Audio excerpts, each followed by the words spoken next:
Do que você tem medo de perder quando nada nesse mundo te pertence? Essa frase é do Marco Aurélio e eu acho ela uma baita antítese para o filme que a gente vai tratar hoje. Já que no começo desse filme o nosso protagonista está rodeado pela família, fazendo um churrasco, está numa bela casa e fala em um determinado momento que ele sente que tem tudo. Hoje eu vou falar sobre o filme chamado A Única Saída, que é um dos que mais me impressionou recentemente. Ele é um filme bem maluco e intrigante. A história consegue ser sombria e engraçada ao mesmo tempo e trata assim de muitos temas relevantes do mundo atual. Nesse vídeo eu quero falar sobre as reflexões do filme e tentar entregar algumas informações práticas sobre planejamento financeiro, que é a minha área de conhecimento. O primeiro ponto vai ser sobre a aversão à perda. No filme, o Yeon Man-soo, acho que eu acertei o nome dele aqui, ele perde seu emprego e toda a trama do filme parte disso. Ele quer eliminar a concorrência matando ela e tudo isso vem dessa constatação psicológica que ele perdeu algo valioso. Esse viés de aversão à perda fala que essa perda não tem o mesmo peso psicológico do que o ganho.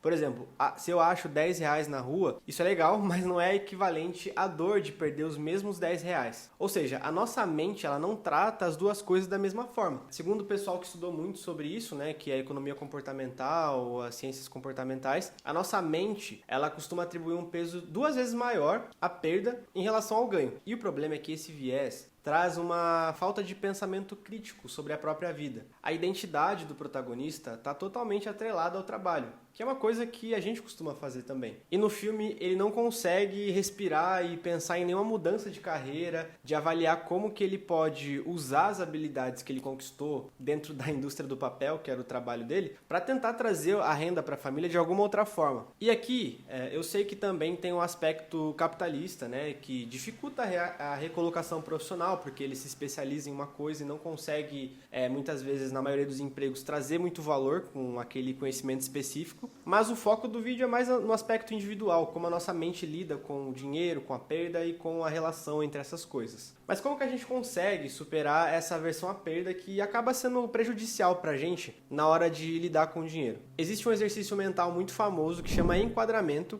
e ele basicamente resolve tudo nas nossas vidas e provavelmente você já fez em algum momento. É quando você tem um problema e passa a olhar para esse problema de uma forma diferente. No filme, o primeiro impulso do protagonista foi matar a concorrência. Na prática, foi a solução que a mente dele deu na hora. E qualquer outra coisa que ele pensava não servia. Ele era incapaz de estruturar um pensamento sobre a situação e tentar resolver aquilo de uma outra forma. Por isso, o enquadramento ele é importante, porque a gente tenta trazer em outras perspectivas uma resolução para um problema.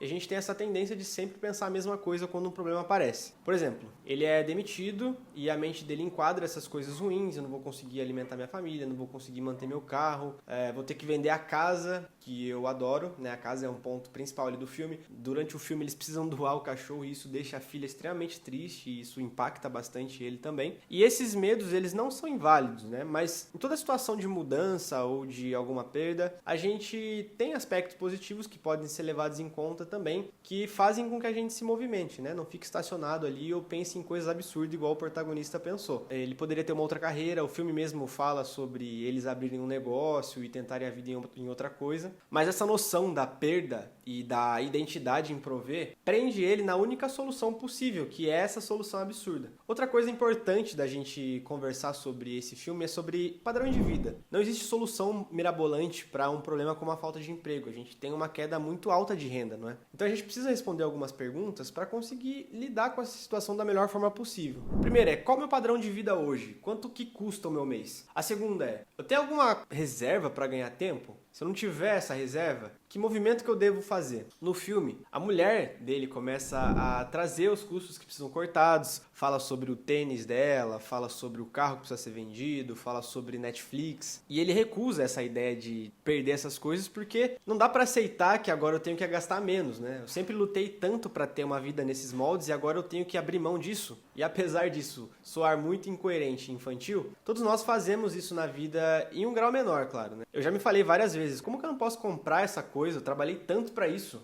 não consigo aceitar. Então a gente acaba fazendo isso em menor grau. E realmente justiça não é uma coisa abundante aqui no mundo, mas o que está nas nossas mãos é aceitar a realidade das coisas e tentar equilibrar os pratinhos do jeito que dá. O que fazer com isso que a vida esfregou na nossa cara? Eu sinto que é isso que tem de muito valioso no planejamento financeiro. No fim do dia a gente precisa equilibrar, né, os potinhos ali para ter o tempo necessário para as mudanças. É isso que a gente faz basicamente com recursos também. Tentar encaixar da melhor forma para o momento de vida que a gente está. E é isso que eu tinha para falar. Obrigado para você que assistiu até aqui. Se quiser saber mais sobre o meu trabalho e acompanhar o canal, vou deixar o link aqui com as minhas redes sociais.